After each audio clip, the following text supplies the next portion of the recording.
First time since 2016, this team has clinched a playoff spot. You guys learned about it last night. It ain't hype.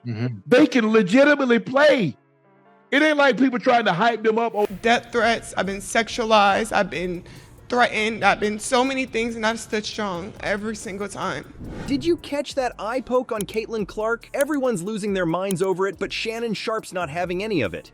He's calling out the haters and dropping some truth bombs about what's really going on in women's basketball. You won't believe what he said about black liberals and their reaction to Clark. As the debate raged on, an unexpected voice cut through the noise. Shannon Sharpe, known for his football prowess, had something to say about basketball. Why did he feel compelled to speak up for Caitlin Clark? His words are about to shed new light on this controversy and the future of women's basketball. Sharpe didn't just defend Clark. He came out swinging with a perspective that's got everyone talking. He called her one of the most talented women basketball players in the history of the country. That's huge.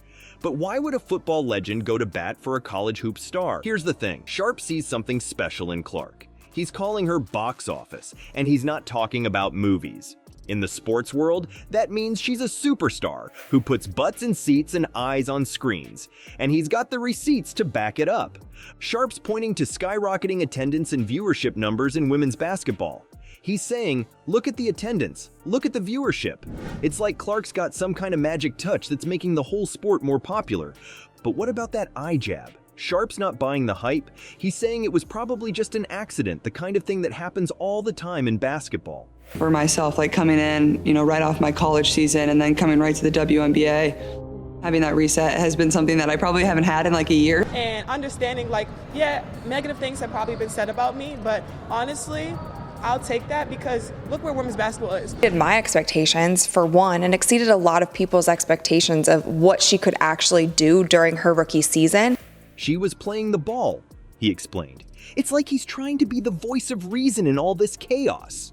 Sharpe's not just defending Clark. He's challenging how we talk about women's basketball.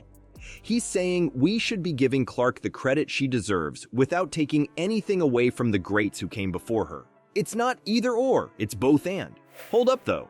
Sharpe's taking us even deeper into this story. He's saying the Clark-Reese rivalry isn't just about basketball skills. It's a mirror of something much bigger. What if this rivalry is actually good for women's basketball? You know how we love a good sports rivalry, right? Well, the Clark-Reese matchup is taking things to a whole new level. It's not just about who's got the better jump shot or who can make the clutch plays. Nah, this rivalry is tapping into something way deeper in America.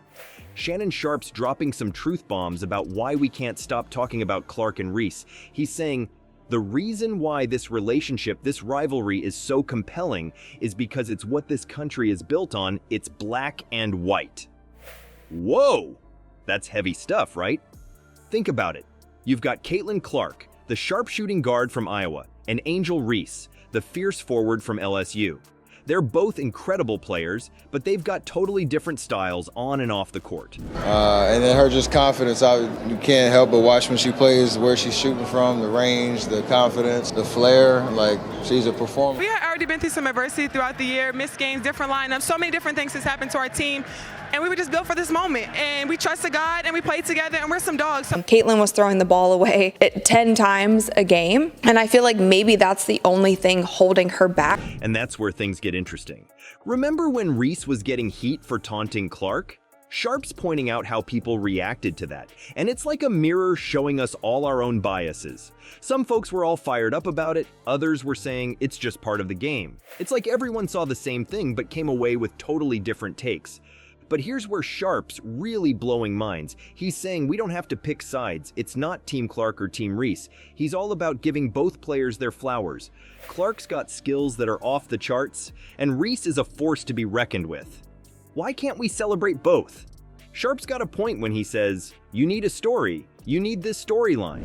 He's talking about how this rivalry, even with all its complications, is actually making more people tune in to women's basketball. It's like a spark that's lighting up the whole league. Think about it.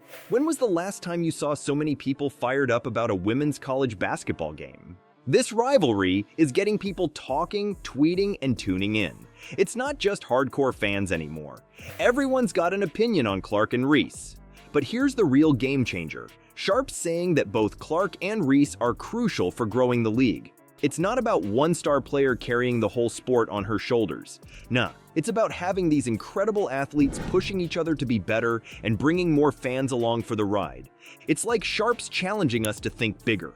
Instead of getting caught up in who's right or wrong, who's the good guy or the bad guy, he's saying, look at what this rivalry is doing for women's basketball. It's bringing in new fans, sparking debates, and making people pay attention in a way they never have before. Ability to influence your offense, right? When you think about different players, you think about, oh, they can really score the ball, they can really push the ball in transition. On the court, I'm very competitive. I'm super competitive when it comes between the lines. I work really hard, but when off the court, we can have a good time. A lot of the Indiana Fever fans or Caitlin Clark fans that you speak of are no longer going to watch the WNBA now that the Indiana Fever are out. So you know what's wild? All this drama might actually be the best thing to happen to women's basketball in years. Seriously. While everyone's been busy arguing about Clark and Reese, something incredible's been happening behind the scenes. The WNBA's revenue is going through the roof. Coincidence? I don't think so. Let's talk numbers for a second.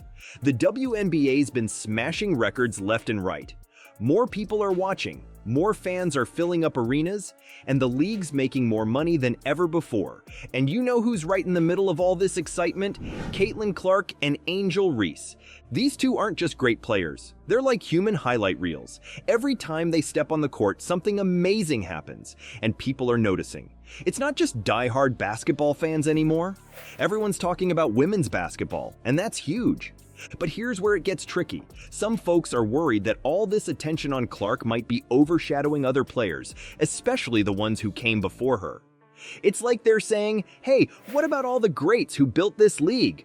That's where Shannon Sharpe comes in with a take that's going to make you think. He's saying, what they did cannot be taken away. For myself, like coming in, right off my college season and then coming right to the WNBA, having that reset has been something that I probably haven't had in like a year. 14th win for the Fever. I had this been in a long time. All right, we keep moving forward. Y'all should be thanking that girl for getting y'all ass private charters, all the money and visibility she bringing to the WNBA. What she's doing doesn't minimize what they've done. It's like he's telling us we don't have to choose between appreciating the past and getting excited about the future. Sharpe's point is that Clark's success isn't stealing anyone else's shine. It's more like she's turning up the brightness on the whole league. When she plays, more people watch. When more people watch, the whole sport grows. It's a win-win situation. But you want to know what's really eye-opening? Sharpe's calling out some of the biggest names in sports media. He's saying that a lot of the men who talk about the WNBA just don't know expletive about women's basketball. Can you believe that? The guys who are supposed to be experts might not know what they're talking about. This is huge because it makes us think about where we're getting our information from. Are we listening to people who really understand the game, or are we just hearing a bunch of hot takes from folks who don't really get it? Sharpe's saying we need to focus on the actual talent on the court, not all the noise around it. He's challenging us to look at players like Clark and Reese and appreciate what they're bringing to the game. It's not about pitting them against each other or against past players. It's about recognizing that they're taking women's basketball to a whole new level. And you know what? That's exactly what the sport needs right now.